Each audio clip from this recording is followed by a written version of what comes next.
Hello of time listeners, कैसे हैं आप सब। मैं सृष्टि श्रीवास्तवा एक बार फिर प्रस्तुत हूँ आपके सामने आपके अपने चैनल ऑफ टाइम में एक नई और रोचक जानकारी के साथ।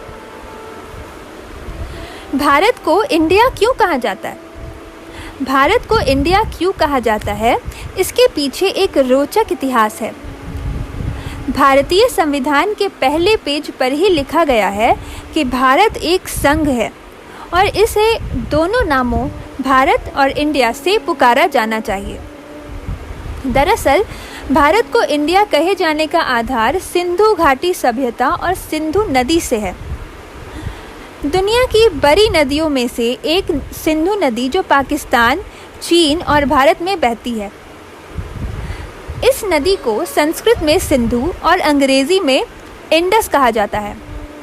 इसी इंडस शब्द से इंडिया शब्द बना है। 18वीं सदी में जब अंग्रेज भारत आए थे तो उस समय भारत को हिंदुस्तान और हिंद भी कहा जाता था, लेकिन अंग्रेज़ों को भारत के इन सभी पुराने नामों को बोलने में काफ़ी परेशानी होती थी।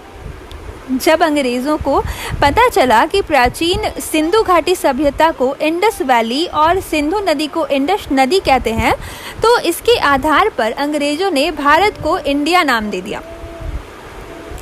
अंग्रेज़ों ने भारत को इंडिया कहना शुरू कर दिया।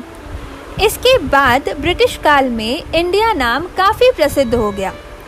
दुनिया के लगभग सभी देश भारत को इंडिया के नाम से जानने लगे थे। इस तरह से भारत का नाम इंडिया पड़ा। इन सब के बावजूद इंडिया को पूरी मान्यता भारत की आज़ादी के बाद मिली। जब भारत आज़ाद हुआ तो भारत को संविधान ने भी इसी नाम को स्वीकार कर लिया था। इसके बाद भारत के लोग भारत को इंडिया और ख़ुद को इंडियन कहने लगे थे।